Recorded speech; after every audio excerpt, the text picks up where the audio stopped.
Well, I'm dumb. I went through and I recorded 4 entire episodes of Scaredy Crash Saturday, something I haven't done in months. And my dumbass completely, totally forgot to make sure I had the audio going. Wah, wah, wah. But this game sucks, so I'm not going back and redoing it. In fact, there's a couple things I wanted to notice. Right now, I have a picture on screen that is a very vital clue to some of the stuff you have to do.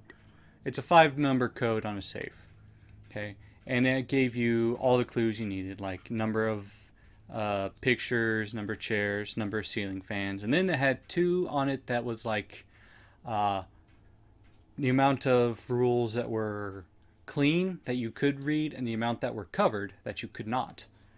Well, this sign is what I was talking about. This game was full of stupid shit like this that made no sense.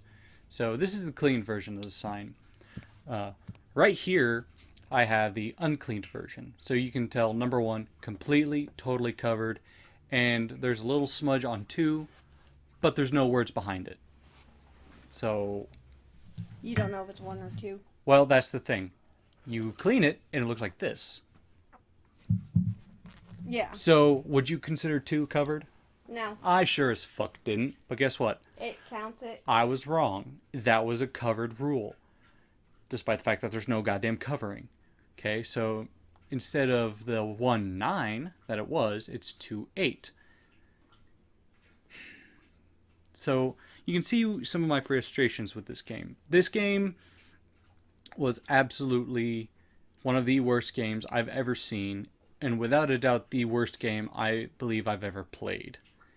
Okay, and then you had to go through all the trouble to find 2 batteries to make a little truck move a single foot for it to hit a cup and open. And that's just the puzzle aspects. This is not counting or including the stupidly nonsensical story that came along with it. Okay? Can you consider them a story? It's a story, doesn't mean it's a good story. Okay, so in this whole game, you play as Matthew, who's the whiniest, dumbest fucking person I've ever met. And then you have this TV where you have the dude with the fish head and this woman talking to you all the time. Problem, they're just kind of there and not even in a good way. Like, her name's Connie. And this is, I think, the last time you really see her or talk to her or hear from her. And you only see her, hear her, talk to her in these first 3 episodes, and then nothing. Maybe in the next episode. It really isn't that important, but she doesn't play any part. She's just a woman talking to you. That's it. That's literally it. She has no backstory. She has nothing in the little memos you find. All she does is say, oh yeah, yep, gotta keep moving. I'll explain later. And she never explains anything. And you don't know, like, nothing, nobody explains anything at all. He's here looking for his sister Shirley. And that's it. And the entire time he's like, you better not hurt Shirley, you better not hurt Shirley. Blah, blah, blah, blah. On and on and on. And the puzzles in this game were absolutely tripe. Here we've moved on to the 4th episode. I took episode 3, 4, 5, and 6, combined them to do a review. This room pissed me off a lot too. Despite the fact that the puzzles were starting to get better to a degree. And then they ruined it. They absolutely ruined it. This room was horrible. Okay, so the first premise is to turn the lights off, and then it switches up and certain things light up. And then you can actually see on the ceiling that something actually shows up, a good puzzle. Yeah. Into which you have to line up everything on the ceiling fan to the actual, there's a grid, there's a safe with a code on it. Mm-hmm. And you match up the 5 circles on the pattern, and it opens up. Mm-hmm. And so it was actually a kind of a cool premise because, hey, interacting with the environment. You can only see it when the lights are off. You got to find a way to turn the lights off. Cool. But then this cleaver was unique among the puzzle items because everything you you use only once. And I mean literally only once. Everything else after you've used it is gone. With the exception of this cleaver, which I spent a long time before and I edited out a lot, you pick up again to put it into this knife holder shaped like a head. It was the single piece in the entire game that you use more than once. Every other puzzle item, once it's used, it's done. That's weird. So I was walking around forever. Okay. Another thing is you get this weird little item from doing stuff earlier in one of the other chapters. And you know what you do with it? Put it in a microwave, and it turns into a key piece. Huh. Just like that. No rhyme, no reason, It just does. no explanation. It just does. And that's for one of the secret endings. So it doesn't even matter, but the fact that you just take this weird chip thing and make a half key, it makes no sense. And once again, this game was filled with stupid shit like that, and it pissed me off. This one was a cooking thing where you had to use a little bit of math, which it wasn't too bad. But also, in that last room, there was a bunch of things that were like lit up, like red letters. Yeah. Didn't mean nothing. No, they had no use whatsoever in the entirety of the puzzles. Not a single one of them was used. Then why even have them? That, like, I didn't realize that and catch on whenever I actually recorded this episode. Otherwise, I would have bitched about it. But I'm going to bitch about it now because I realized, editing this down, I didn't use those for anything. Like, there was no clues from them. There was no solutions, nothing. And it wasn't until you get to these last two episodes where it actually kind of starts to come together and be good. Like, the puzzles kind of start to like come into their own and are actually decent without having to be stupid. Mm-hmm. Like, this one actually gave you a puzzle. Like, you had to figure out. I was too dumb to figure it out, so I had to look it up. But you take the A, B, C, and D, and you put them into the right slots. And then you get shit like this, where you take the bead, put it in a fish head. How the fuck are you supposed to know that? Another thing I had to look up because there's no indicator. Something like a bead, you wouldn't think, hey, let me put it in this fish's mouth. Not really. Now if it was like a bait ball or something. Yeah, but no, it was or a bead with hook. like a demonic symbol. But like, there's a lot of stuff like that. And this room wasn't too bad. I actually halfway enjoyed this room whenever I was going through.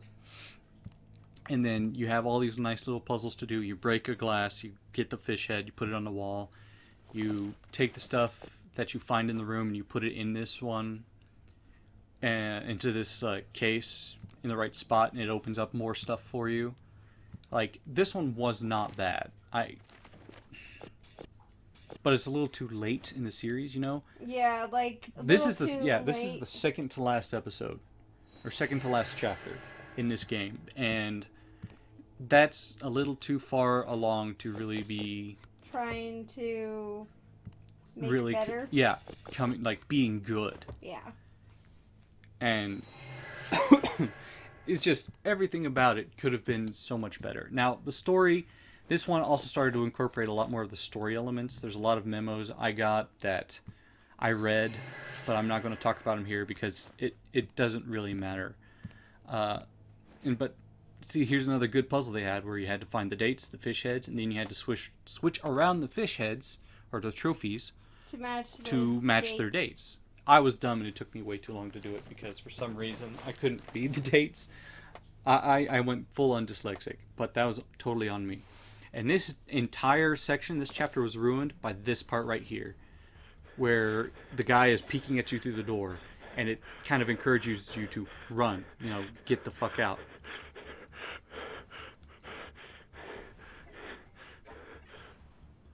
Yeah, you hear that breathing? That went on the entire time you're in the vent. Okay? Just straight up, non-stop. You guys should be lucky that I'm cutting it out, majority, because this one also fucked up. Because you got to grab that arm to jam a fan, and then you have to turn around. And that's the thing. You saw where I started. You have to turn around first to grab this wrench. Okay? To go turn around, go all the way back to the end, and undo it. What?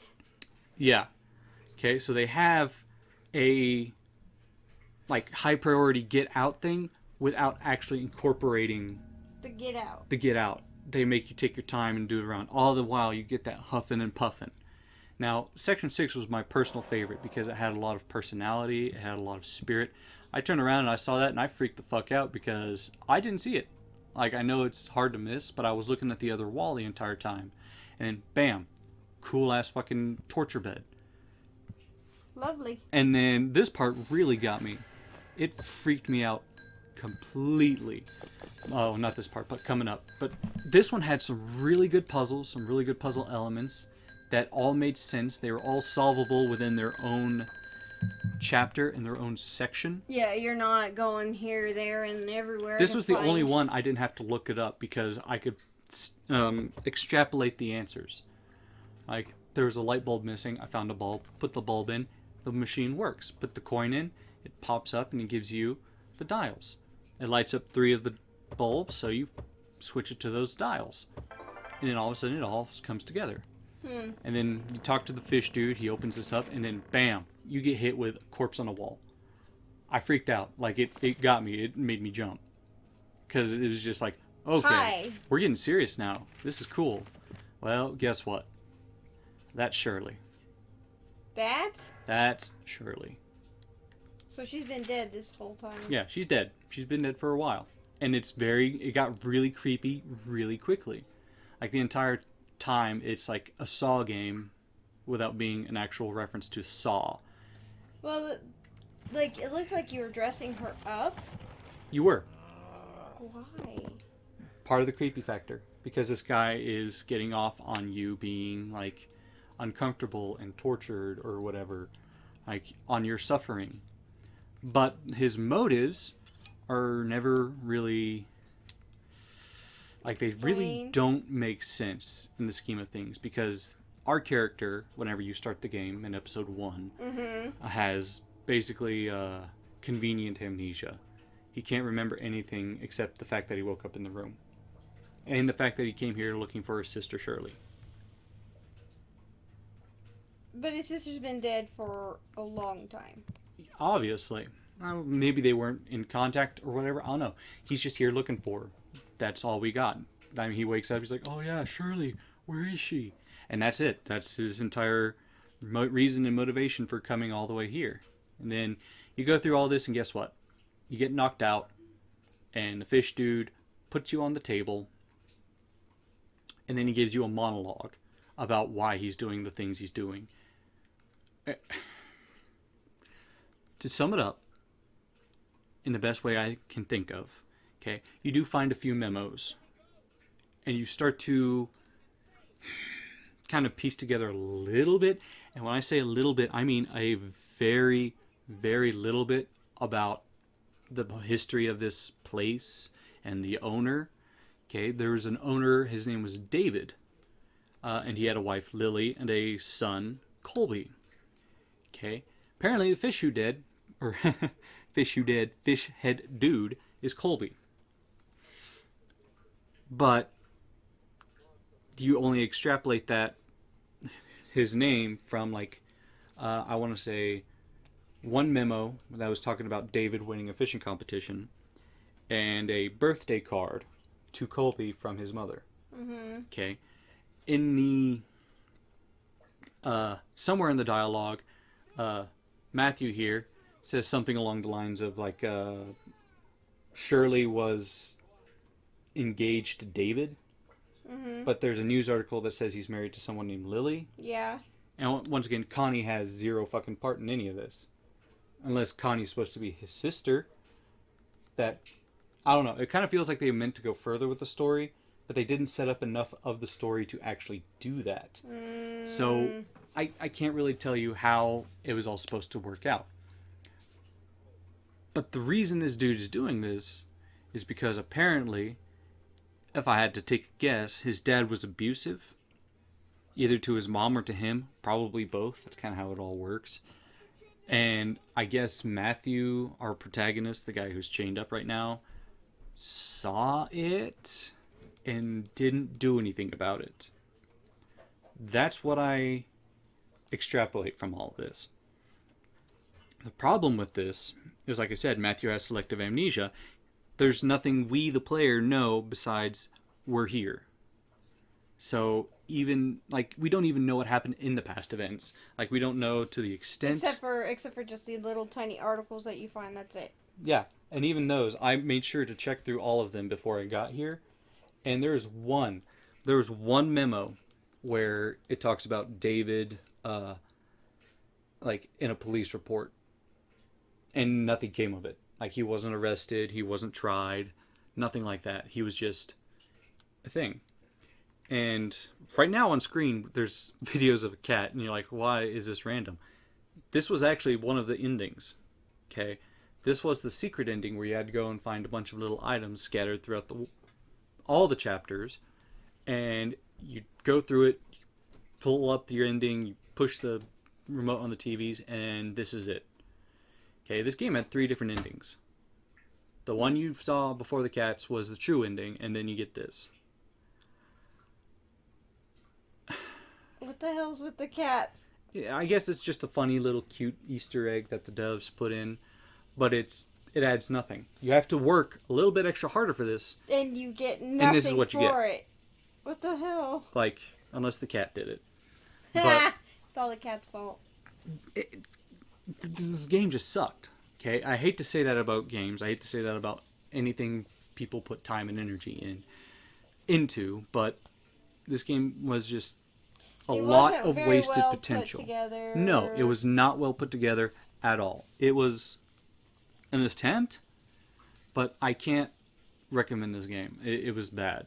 Like, I've seen short 5-minute games that had a lot more atmosphere and depth and gameplay than this one did. It was just frustrating to no end.